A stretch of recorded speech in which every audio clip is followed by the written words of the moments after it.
तो इस वक्त की बड़ी खबर, देश के उपराष्ट्रपति पद के लिए जो उम्मीदवार है एनडीए के, वो होंगे सीपी राधाकृष्णन, जो कि फिलहाल महाराष्ट्र के राज्यपाल हैं। संसदीय बोर्ड की बैठक में इस बात को लेकर फैसला किया गया। बीजेपी संसदीय बोर्ड की बैठक में उनके नाम पर मोहर लगी है। सीपी राधाकृष्णन उपराष्ट्रपति पद के उम्मीदवार होंगे। आपको याद होगा जब जगदीप धनखड़ ने उपराष्ट्रपति पद से इस्तीफा दे दिया था, उसके बाद में कई नामों पर कयास लगाए जा रहे थे, लेकिन तमिलनाडु के रहने वाले सीपी राधाकृष्णन को अब उपराष्ट्रपति पद की जिम्मेदारी के लिए एनडीए ने उनका नाम आगे कर दिया है। वो उपराष्ट्रपति पद के उम्मीदवार होंगे।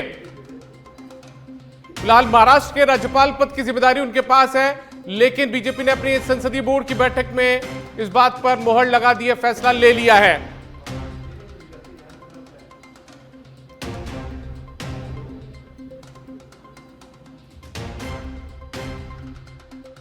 लेकिन अब उपराष्ट्रपति वो होंगे, उपराष्ट्रपति पद के उम्मीदवार एनडीए की तरफ से वो होंगे।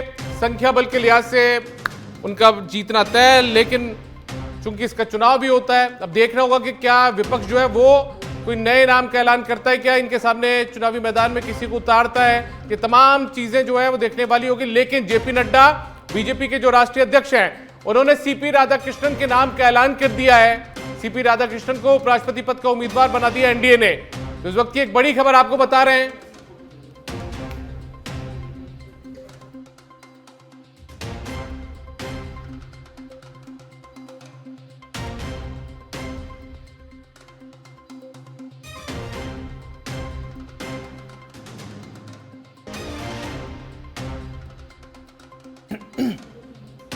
तो सीपी राधाकृष्णन उपराष्ट्रपति पद के उम्मीदवार होंगे। एनडीए की बैठक में इस बात को लेकर फैसला ले लिया गया है, एनडीए की तरफ से उम्मीदवार होंगे। और देखिए, बीजेपी के राष्ट्रीय अध्यक्ष जेपी नड्डा ने उनके नाम का ऐलान किया, लेकिन उनके नाम के ऐलान से पहले जीतन राम मांझी जो हैं, उन्होंने ट्वीट करके, एक्स पर पोस्ट करके इस बात की जानकारी पहले ही दे दी थी। अब से 13 मिनट पहले उपराष्ट्रपति पद के नाम का उम्मीदवार का जो ऐलान है वो कर दिया गया था। जीतन राम मांझी केंद्रीय मंत्री, उन्होंने कहा था कि उपराष्ट्रपति के एनडीए उम्मीदवार सीपी राधाकृष्णन को हमारा पूर्ण समर्थन है, हम सड़क से लेकर सदन तक एनडीए के साथ हैं। और इस बात का ऐलान उनकी तरफ से कर दिया गया था एक्स पर पोस्ट करके। और उसके बाद में तुरंत बाद में जो जेपी नड्डा, उन्होंने एक प्रेस कॉन्फ्रेंस भी की, और प्रेस कॉन्फ्रेंस में इस बात की जानकारी दी गई है कि सीपी राधाकृष्णन, आकाश तिवारी ज्यादा जानकारी के साथ जुड़ चुके हैं। आकाश, का कुछ ज्यादा जानकारी, सीपी राधाकृष्णन के नाम का ऐलान कर दिया गया है उपराष्ट्रपति पद के उम्मीदवार के तौर पर। जी देखिए, काफी लंबा राजनीतिक अनुभव, पार्टी में अपनी 16 वर्ष की उम्र से राष्ट्रीय स्वयंसेवक संघ के साथ जुड़े रहे। उनका पूरा नाम चंद्रपुरम पुण्यस्वामी राधाकृष्णन है, जो कि दिग्गज राजनीतिज्ञ है। इस वक्त महाराष्ट्र के गवर्नर है, लेकिन इसके पहले तेलंगाना, झारखंड के गवर्नर रहे, उपराज्यपाल रहे पौंडीचेरी के, और कोयम्बटूर में 2 बार लोकसभा के सदस्य रहे 2004 तक भाजपा के ही टिकट पर। उसके बाद से देखिए कि कोयम्बटूर कभी भाजपा द्वारा जीता भी नहीं गया। और खास बात यह है दीपक, की जो मिशन दक्षिण की ओर बीजेपी लगातार अग्रसर थी, कि दक्षिण से कोई ऐसा चेहरा केंद्र में राष्ट्रपति, उपराष्ट्रपति, ऐसे किसी भी एक बड़े पद पर लगातार कयास लगाते जा रहे कि कौन आएगा, कौन नहीं आएगा, कोई आए जिससे कि दक्षिण का मिशन भाजपा के लिए बेहतर हो। तो अब उपराष्ट्रपति पद के चुनाव के लिए सीपी राधाकृष्णन के नाम का एक तरीके से ऐलान उम्मीदवार के तौर पर भाजपा की इस बैठक में हुआ है। और प्रधानमंत्री मोदी के साथ उनकी तस्वीर भी सामने आई है। पार्टी में लगातार उनके पास पद रहे हैं। तमिलनाडु में भाजपा के प्रदेश अध्यक्ष भी वो रह चुके हैं। बड़ा ही लंबा उनका करियर है राष्ट्रीय स्वयंसेवक संघ के। हम शुरू से ही है सच पे धड़क के दर्शकों को भी सच पे धड़क की जानकारी दे रहा था कि आरएसएस जो राष्ट्रीय स्वयंसेवक संघ है, उनके ही कोई ऐसे व्यक्ति जो विश्वासु हो, जो उस पद के काबिल हो, उन्हें यह जगह दी जाएगी। तो अब यहाँ पर उनके नाम का ऐलान कर दिया गया है कि उपराष्ट्रपति पद के उम्मीदवार भाजपा संसदीय बोर्ड की ओर से सीपी राधाकृष्णन होंगे। अच्छा, ये मूल रूप से रहने वाले तमिलनाडु के हैं आकाश? जी बिल्कुल, तमिलनाडु के रहने वाले हैं। और 16 वर्ष की उम्र से वे लगातार जो है आरएसएस और जनसंघ, ये तमाम जगहों पर अपना काम करते रहे। जो उनका पूरा राजनीतिक करियर है वो जनसंघ, आरएसएस, इसके दाएं बाएं ही रहा। वो जो कोयम्बटूर में बम विस्फोट के बाद जो चुनाव हुए वहां पर चुनाव जीते, लगातार 2 बार वो सदस्य रहे, यहाँ केंद्र में संसद के भाजपा के टिकट पर लगातार जीतते आए। और खास बात ये कि जब द्रविड़ मुनेत्र कड़गम जो डीएमके पार्टी है, जब उसको केंद्र में एनडीए के गठबंधन में आना था तो उसमें एक महत्वपूर्ण भूमिका सीपी राधाकृष्णन की रही, जहां उन्होंने पूरा जो संबंध बनाने के लिए एक तरीके से काम किया।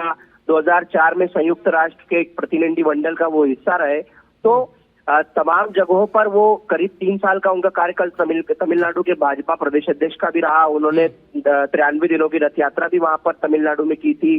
तो जो उनका पूरा सफर है वो देखा जाए तो जमीनी मुद्दों से जुड़ा रहा है, जनता के लिए रहे। और अब जब उनके नाम का ऐलान हुआ है तो ये एक बेहतर नाम एनडीए की ओर से देखा जा रहा है। लेकिन खास ये रहेगा कि उनके सामने इंडिया गठबंधन किसे चुनाव में उतरवाता है, ये भी देखना बड़ा ही दिलचस्प होगा। दीपक, अच्छा ठीक है आकाश, मैं इस लिहाज से समझना चाहता हूँ, तमिलनाडु के रहने वाले हैं और ऐसे में दक्षिण भारत में बीजेपी की पकड़ किस ढंग से मजबूत हो सकती है सीपी राधाकृष्णन के नाम के ऐलान के बाद में, जहां पर बीजेपी थोड़ी कमजोर मानी जाती है?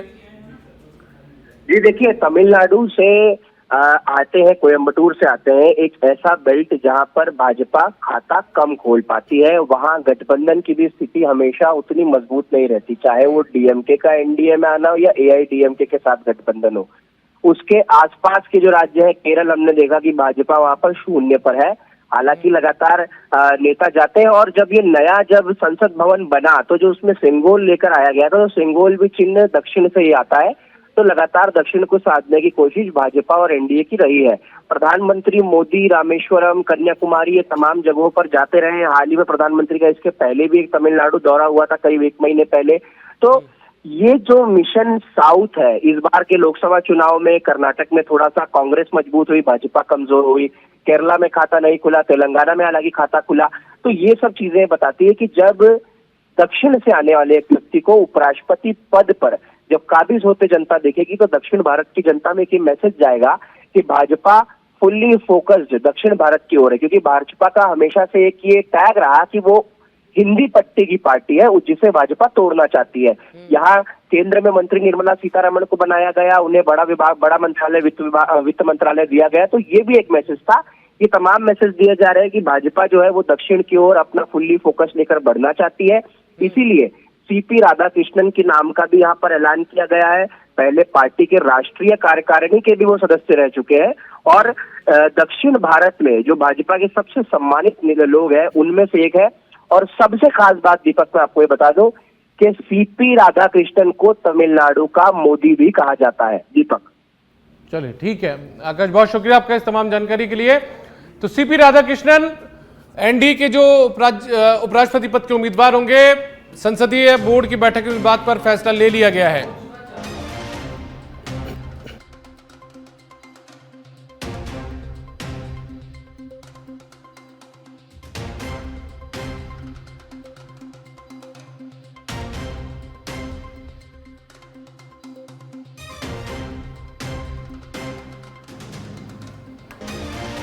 तो सीपी राधाकृष्णन उपराष्ट्रपति पद के उम्मीदवार होंगे। जगदीप धनखड़ के इस्तीफा देने के बाद से, उपराष्ट्रपति पद से इस्तीफा देने के बाद में कयास लगाए जा रहे थे कि आखिर कौन उपराष्ट्रपति पद तक पहुंचेगा। लेकिन लगभग 26 से 27 दिन का वक्त बीतने के बाद में इस बात पर फैसला ले लिया गया है कि सीपी राधाकृष्णन को अब एनडीए की तरफ से उपराष्ट्रपति पद का उम्मीदवार बनाया जाएगा। और देखिए, जेपी नड्डा बीजेपी के राष्ट्रीय अध्यक्ष, उन्होंने इस बात को लेकर, इस बाबत प्रेस कॉन्फ्रेंस सबसे कुछ देर पहले कर दी।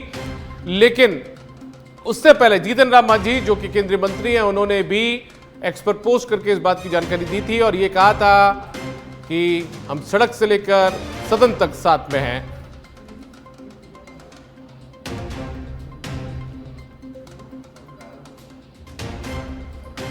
तो सीपी राधाकृष्णन जो कि महाराष्ट्र के राज्यपाल हैं, उनको अब उपराष्ट्रपति पद के लिए उम्मीदवार बना दिया गया है। उपराष्ट्रपति पद के उम्मीदवार होंगे एनडीए की तरफ से वो। और उनका जो लंबा इतिहास, राजनीतिक अनुभव उनका रहा है, सियासी अनुभव रहा है, बीजेपी से जो, संघ से जो उनकी विचारधारा जुड़ी रही है, उन तमाम चीज़ों को लेकर ये बड़ी जिम्मेदारी उन्हें सौंपी गई है, दी गई है।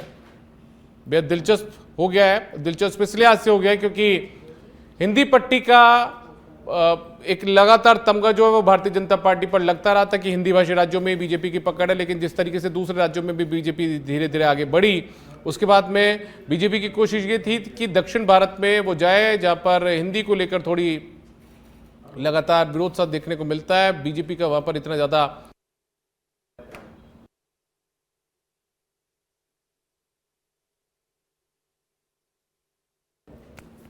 तो सीपी राधाकृष्णन को उनके नाम का ऐलान इस लिहाज से भी समझा जा सकता है कि सीपी राधाकृष्णन जो है उनकी एंट्री उपराष्ट्रपति पद के लिए यदि होती है, वो जीतते हैं चुनाव, यदि चुनाव जैसी स्थिति बनती है तो, और उपराष्ट्रपति पद तक पहुंचते तो हिंदी भाषी जो राज्य है वहां से निकलकर बीजेपी की एंट्री दक्षिण भारत में भी हो पाएगी।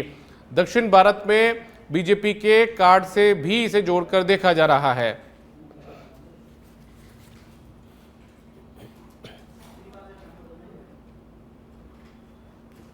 तो सीपी राधाकृष्णन फिलहाल महाराष्ट्र के राज्यपाल हैं, लेकिन अब वो उपराष्ट्रपति पद के उम्मीदवार होंगे। एनडीए की तरफ से संसदीय बोर्ड की बैठक में इस बात पर मोहर लग चुकी है, उनके नाम पर मोहर लग चुकी है। लेकिन दिलचस्प ये भी होगा कि आखिर किसे जो इंडी गठबंधन है वो अपना उम्मीदवार बनाता है, और यदि उम्मीदवार बनाता है, उम्मीदवार उतारता है, तो फिर बाद में चुनाव कितना दिलचस्प हो जाता है। ये तमाम चीज़ें बहुत महत्वपूर्ण हो जाती है।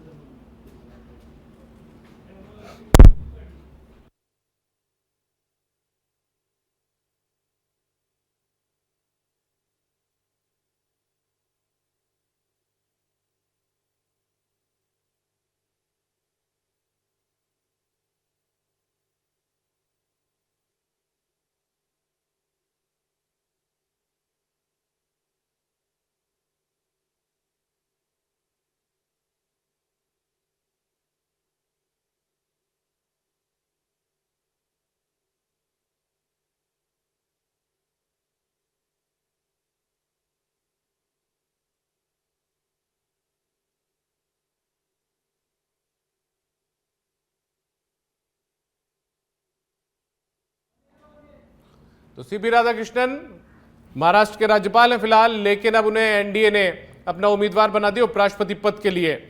आज संसदीय बोर्ड की बैठक थी, उस बैठक में इस बात को लेकर फैसला लिया गया। उनके नाम पर मोहर लग चुकी है।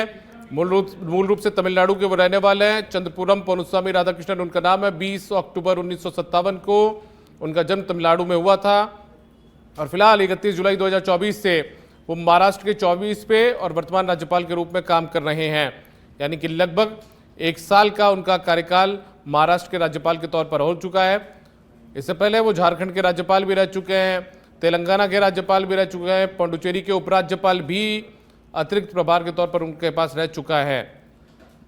बीजेपी से लंबे अरसे से वो जीते हैं। 2 बार कोयम्बटूर से लोकसभा के लिए भी चुने गए थे, और तमिलनाडु के भाजपा के पूर्व अध्यक्ष भी ये रह चुके हैं। मूल रूप से तमिलनाडु के रहने वाले हैं।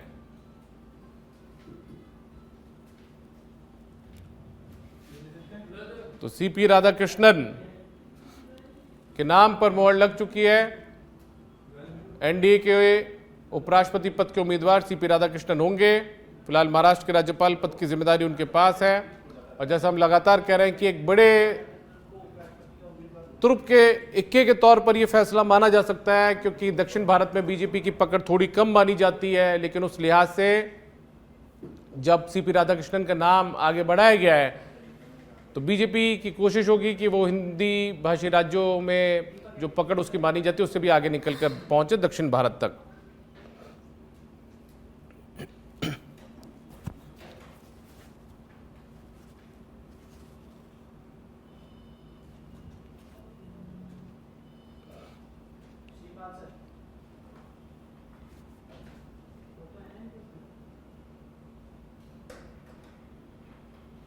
तो सीपी राधाकृष्णन अब एनडीए के उपराष्ट्रपति पद के उम्मीदवार होंगे। फिलहाल महाराष्ट्र के राज्यपाल हैं वो।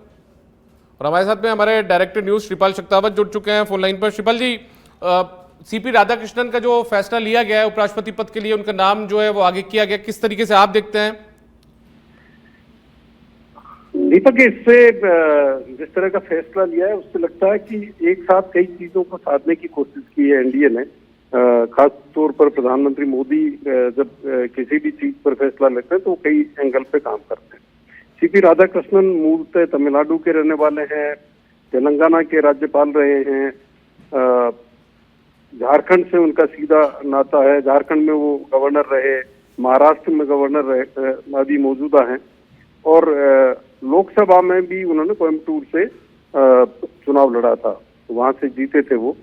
तो बीजेपी के पुराने नेताओं में है, और जो मिशन दक्षिण है, जो दक्षिण को साधने का जो लक्ष्य है बीजेपी का, मिशन साउथ है, वो उस लिहाज से ये फैसला लगता है कि उन्होंने एक साथ कई चीजों को साधा है, क्योंकि उनका एक पूरा जो संपर्क, अगर आप देखेंगे अलग अलग जगह की, वो राज्यपाल रहे, कोयम्बटूर से वो एमपी रहे, तमिलनाडु से उनका ताल्लुक है, अभी महाराष्ट्र के राज्यपाल है, झारखंड में रहे, तो जो उनका संपर्क है उसके लिहाज से, और जो दक्षिण को साधने की अब बीजेपी की रणनीति है, खासतौर पर एनडीए जिस तरह से फोकस कर रहा है, उसके हिसाब से बड़ा फैसला है।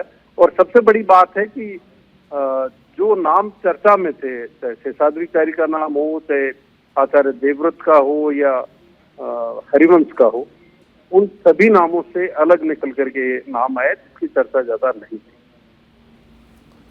मतलब एक हिंदी भाषी राज्य का आपने जिक्र मतलब माफ कीजिएगा, आपने दक्षिण भारत का जो जिक्र किया, तो हिंदी पट्टी के पहचान बीजेपी की रही है हिंदी पट्टी के राज्यों के तौर पर, तो ऐसे में उससे निकलकर आगे पहुंचती है बीजेपी, तो इसके लिए फायदेमंद रहेगा ये पूरा नाम। बिल्कुल उसी लिहाज से ये फैसला लिया है उन्होंने, क्योंकि हिंदी में जितनी बढ़त बीजेपी ले सकती थी, हिंदी बेल्ट में जिसे काऊ बेल्ट कहा जाता है, वहाँ जितनी बढ़त बीजेपी ले सकती थी वो ले चुकी है। उससे आगे बढ़ने का ज्यादा कोई स्कोप अब बचा नहीं है बीजेपी के लिए। मैक्सिमम जो एक अचीवमेंट होता है, गोल होता है, वो पहले से हासिल कर चुके हैं। अब बीजेपी का लक्ष्य है दक्षिण राज्यों की तरफ बढ़ने का। कर्नाटक में बीजेपी की मौजूदगी पहले से है, तेलंगाना में वो कोशिश कर रही है, तो दूसरे राज्य हैं, तमिलनाडु है, वहां पर कोशिश कर रही है। तो ये जो फैसला है वो सीधे तौर पर देखें तो एक बड़ा मैसेज बीजेपी की तरफ से, एनडीए की तरफ से। चलिए, बहुत शुक्रिया आपका शिपल जी, आप हमारे साथ जुड़े। तो हमारे डायरेक्टर न्यूज़ है शिपल शुक्तावत जी, जो हमारे साथ जुड़े हुए थे, जो बता रहे थे कि हिंदी भाषी राज्यों में जितना बीजेपी को मिल सकता था बीजेपी ने हासिल भी किया, लेकिन दक्षिण भारत में बीजेपी आगे बढ़ सके उस लिहाज से भी एक बड़े फैसले के तौर पर इसे माना जा रहा है सीपी राधाकृष्णन के नाम को लाना।